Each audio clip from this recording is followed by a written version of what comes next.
Binasag na rin sa wakas ni Colleen Garcia ang kanyang katahimikan, sa rumor na umano'y hiwalay na sila ng asawa niyang si Billy Crawford. Ibinahagi ito Colleen, sa vlog kamakailan ni Luis Manzano. Sa naturang vlog ay nabanggit ni Colleen, na hindi umano siya aware sa naturang vlog issue. Aniya, baka raw nagsimula ang rumor na ito, dahil hindi na sila active ni Billy sa social media, dahil sa kanilang busy schedule. Baka kasi tahimik kami.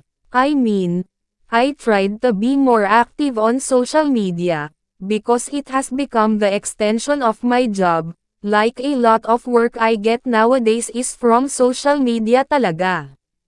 We're moving houses, and Billy has new businesses. Siguro kasi hindi kami nagpaparamdam online.